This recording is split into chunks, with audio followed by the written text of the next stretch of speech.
Hello and welcome back to another YouTube video. Today I'm going to be doing my 14.18 ADC tier list. So if you have content, like, subscribe, and let's get into it. There were a couple of changes towards the ADC role this patch. Primarily Fleet being nerfed, BT being nerfed, and then some direct champion changes to try and shake things up going into Worlds. We saw direct nerfs to MF, Varus, Ziggs, Smolder, and Corki. I'll talk about Corki in a second, but for the most part, MF lost some base AD. Combined with the BT nerfs, she drops down a bit.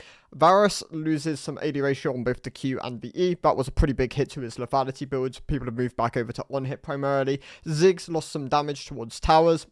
Didn't really do a huge amount, and Smolder lost quite a bit of power. They targeted his Q and his W damage, and yeah, that is a bit of power down for him. So let's cover the tier list. To begin with, the D tier is going to consist of the same champions, bar Corki. Corki has been removed. He'd lost basically all of his play rate in the ADC role, and I don't know if they will do some sort of work on him in the future. I think they have to at this point. He's pretty terrible in both mid and bot for the average player, but still pretty prevalent and competitive. I imagine his competitive play will just completely fade across Worlds. I don't think you'll see much play, but for the average player, this champion's terrible in his current state. He is one of the worst picks you can play in the game.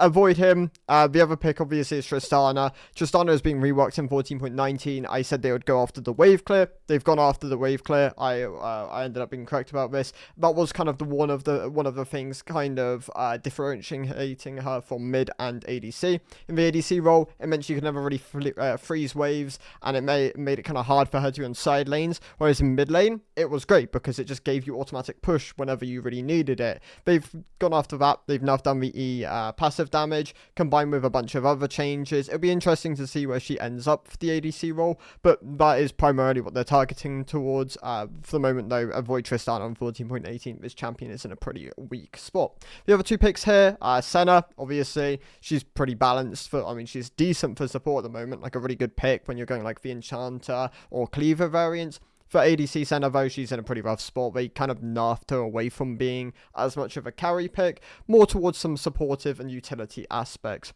In Kallista's case, my other D tier champion, she tends to be really hard to pilot. She's one of the hardest to pilot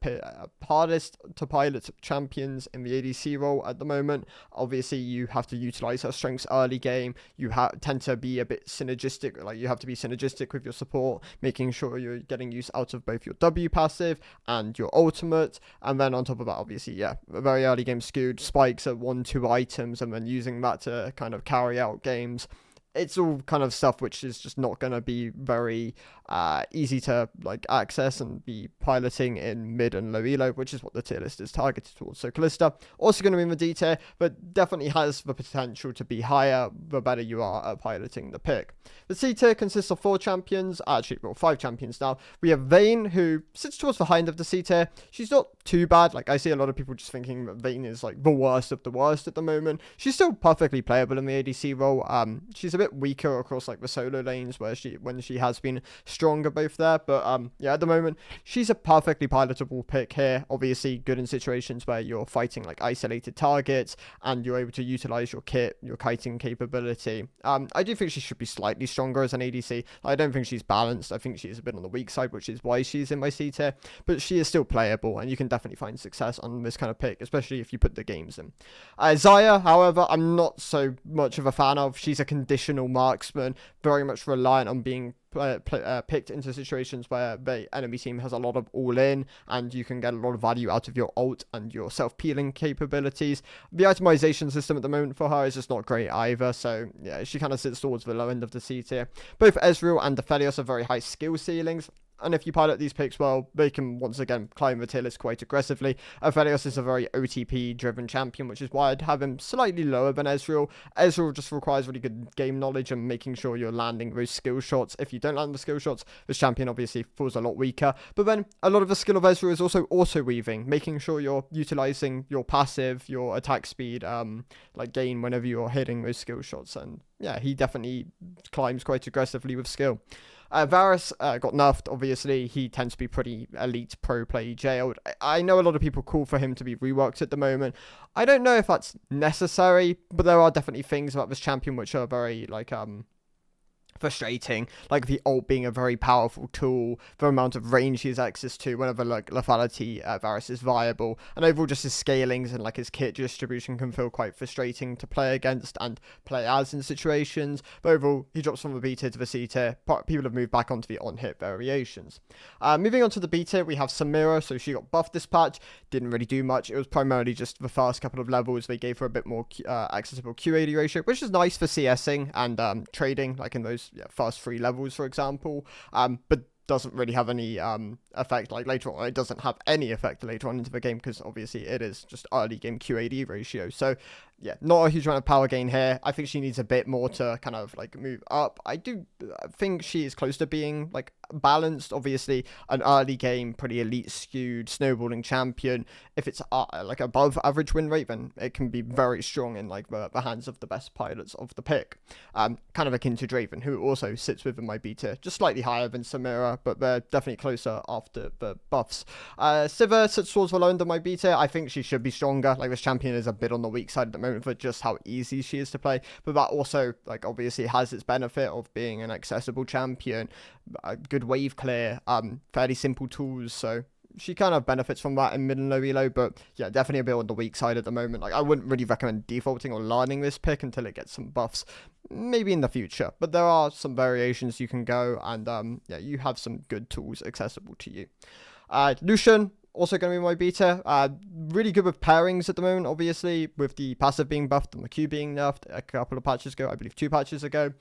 It definitely like benefits the pairing side of things where you're getting good rotations of your passive down. Obviously Lucian Nami tends to be a pretty good go-to, but there are definitely a lot of others accessible to him, and overall, yeah, good short range obviously, but the power of the R and the Q obviously can kind of like make up for that, combined with the E dash. He has good mobility, he has good solo carry agency. Yeah, I still think Lucian's a great champion, especially if you do pilot the pick well. Yasuo sits towards behind in my beta. He's great in counter pick situations. He's also pretty solid as like an ADC pick, that always has been. It makes sense, obviously he's good into range champions in the solo lanes, so he'd be good into the role primarily dominant with range champions. He can fall short if he doesn't have the good good pairings for him. Like if you can't really synergize off your support, you can definitely fall short in some lanes. Obviously exhaust tends to be pretty common thing some as well you take on this champion, but there are different like variations of rune choices we've seen on him. We've seen the fleets, the grass, the Halo blades. There are lots of things accessible to him. It really comes down to what you feel comfortable with in the game and what you feel like you can have the most agency with, or what feels best for laning so you can like scale up and be really valuable in those mid to late game team fight scenarios. It really comes down to what you need to be in that game, and yeah, so sits towards the high end of my B tier. Zeri drops to the low end of my B tier. So Zeri obviously took a hit this patch, pretty aggressive nerf to her passive. It drops her from like a high B tier to a low B tier. She's progressively fallen down the tier list with nerfs to our items and nerfs to her over the split, and yeah, she now drops down to the lower end of the B tier. Also pretty high skill champion, so if you sink time in, you can definitely make up some of that drop she has had. Ashe, I think they've over nerfed her. Honestly, this champion should be good for low mid elo. Both Ashe MF should be like pretty cookie cutter standard champions. I think Jinx makes up that like third pick you have access to, one for utility, one for like good AoE damage being MF, and then Jinx for her snowball capability. I think these are all good starter marksmen. Caitlyn obviously is another one which is kind of considered like the starter marksman, but she is actually pretty hard to like grasp around, so I wouldn't really recommend Caitlyn as a champion to like begin with because of her combos and like what you want to do and like move the champion around with. But yeah, Ashe over nerfed at this point, drops from the A tier to the B tier. She is, if anything, a bit on the elite skewed side. I know she'll probably still see some competitive play, but yeah, drops down to the B tier. Definitely has taken a couple of nerfs and is a bit weaker from them. Moving down is Smolder. So Smolder goes actually from all the way to the A tier to the C tier. So you know it sits as like a high C tier option. Obviously this comes from his dominance as a mid lane pick in competitive. He's also seen some top lane play, and I know Grass Smolder will probably see some play at Worlds, so that's kind of unfortunate. But Smolder ADC, definitely, once again, if you sync the timing, can make up for a lot of that loss in win rate and loss in obvious power. I know some people are going bad builds, things like Leandry isn't as necessary now with the AP ratio being taken off of Q. It wasn't beforehand, but like even more so now. BT obviously being nerfed is definitely hurt because that was one of the items he did go, and him being direct nerfed has also dropped him down. So he now sits at the high end of the C tier. Not moving on. There's one more champion. So Caitlyn actually also drops down to from the A tier to the B tier. The Fleet nerfs this patch and BT nerfs also hit Caitlyn quite badly. She does use both these items, or the rune and the item, and the buffs she received back along the attack speed ratio growth, not growth, I think it was just base attack speed ratio actually, combined with the trap CD, doesn't really make up for that, so she drops from the A tier to the B tier. I'd recommend Ashe over Caitlyn. Caitlyn also requires a lot of map movement, making sure you're sieging towers, getting those early plates, converting that into like leads, and then utilizing your range effectively in fights. So there's a lot of skill to playing Caitlyn correctly, and like your traps and your net can be really valuable tools. Which is why I also just don't think she tends to be as good as a recommendation in mid and low elo. But if you do want to learn the champion, there's a lot of skill to it, so you can definitely rise up when you are picking this pick. Twitch sits at the low end of my A tier next to MF. So MF drops from the S tier to the A tier. The nerfs to her base AD combined with BT drop her down. I think they kind of went a bit too hard, but I know they don't want to see MF in competitive. She tends to be a pretty stale champion there. I don't mind her every so often, but when she becomes popular, she tends to become a bit too dominant. Whether she'll fall out of competitive completely, it wouldn't surprise me, but there's definitely a chance we still see some games, maybe in play-ins, like last year, I think, or the year before that, where MF saw playing play-ins, but then like not on main stage. So that'll be interesting to see. But yeah, MF drops from the S tier to a low A tier pick. Twitch, still a great solo queue option, obviously, tends to be primarily played by OTPs once again. The itemization did get nerfed. Obviously, Bork is a bit weaker now, combined with nerfs at the end of last bit, I believe, to his ultimate. They took away some of the AD that gave. He's a bit weaker. I do think a champion like Twitch should probably sit towards the high end of the A tier, not like a low A tier, high B tier pick, but he is there at the moment, and yeah, you can still find success on this champion. Veigar. So Veigar is still a great AP pick in the bot lane. Obviously, they did try to quite heavily move him out of bot lane to the mid lane through like scaling AP ratios on his kit. It did do a decent amount, honestly. Like Veigar is strong in both mid and bot lane at the moment, so you can definitely find success in both roles. Would I say he's one of the best AP options to go to? Probably not. I think there's actually a lot of great AP options in the bot lane, especially with a lot of the ADCs being nerfed. Veigar is still good, but not quite as good as some of the other options. You can still find success though. Ziggs got nerfed, didn't really do anything, especially in solo queue. It's going to be a bit more of a competitive nerf where he's being moved around the map a lot more and you're really utilizing that passive on towers. Does hurt him, does lower his gold, the amount of gold you're going to get in the game, and your siege potential in solo queue, but yeah, not enough. He still sits as like a solid A tier option.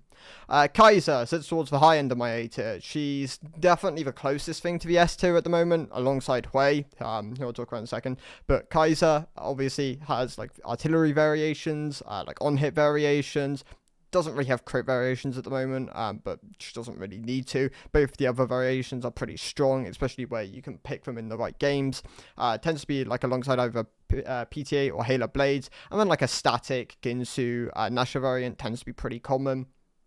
And yeah, this champion's got really high skill ceiling. She's in a pretty good spot at the moment. Definitely a high A tier champion. Hui is like my underrated APC pick at the moment. This champion is really good in the bot lane. Like I'd say he's stronger in the bot lane now than in the mid lane. Has been for a while actually. But the buffs to him this patch, the 25% bonus on the shield. Well, it's gone from 50% to 75% of the total shield to allies, which is great for bot lane Hui, where you're on a duo lane. So be aware of this. Hui, great pick at the moment. I really think lots of people are sleeping on him in his current state. If you sync the time in, he's probably free LP, but he's also relatively hard compared to some of the other options. So I have him as like a high A tier pick, but definitely I would encourage putting some time into this kind of a pick. In maybe a couple of months or even like a year, he might become meta, so who knows. It's honestly worth it. Swain also sits within my A tier. He tends to be a bit more conditional. You want him into short range compositions where you can really utilize the full extent of the kit. He still has good itemization though at the moment and can be a bit more reliant on pairings, but he's still a great A tier pick. Cogmore sits towards behind in my A tier. His ability to snowball, he's pretty deceptively strong early game. I think a lot of people have come to realize this. Well, like, point in W, level 1, Cogmore just runs you down, and that ability can feel pretty oppressive to play against. Obviously, he still is pretty strong mid and late game. This champion could be an incredibly oppressive hyper carry, especially if he's able to consistently opt into durability later on into his build, whether that's through like a Terminus Jack show or some of the other options accessible to him. He's he's in a pretty good spot at the moment, running PTA, and obviously Lethal Tempo is coming back next patch, so that will all be interesting to see. But yeah, Cogmore, great A tier pick. Nyla. So Nyla, I saw someone mentioning about this in the comments on my last video about like what makes Nyla like good in your opinion, and it's like the pairings. If you get good pairings with Nyla, she's one of the best marksmen in the game. If you don't run her with the correct pairings, whether this is like the Senna, the Tarex, like these are the two I'd really recommend. There are others, obviously, but not going to be to the same level of like strength. Then yeah, those two pairings primarily. Other pairings can work quite nicely with her. She tends to struggle a bit more with other things, and can be a bit more conditional depending on matchups. But yeah, if you get the right situations playing Nyla, she's one of the best champions in the game. Obviously the XP share thing as well can be quite powerful in certain situations. So yeah, Nyla, in my opinion, great A tier pick, but can be a slight bit more conditional, which is what prohibits her from really being an S tier champion.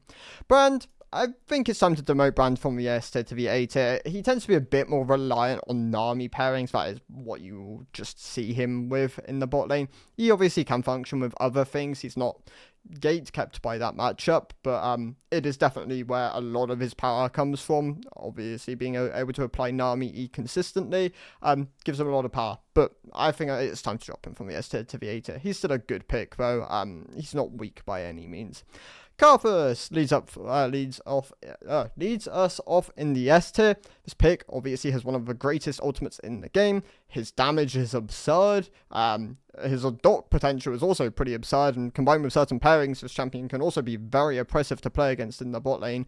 It can, if it falls behind, it can obviously take a bit too long to come online in situations, which is where some of his lack of power can lie. And if you get farmed and you're playing into champions which can outrange your Qs or don't really need to fight you so much in your Q range, or like have the ability to move out of your Qs, then yeah, you can definitely lose a bit of power in those situations. But he's still a great S tier pick. And I saw someone mentioning him about being a good mid lane pick, and yeah, I also agree. He's just very unpopular there.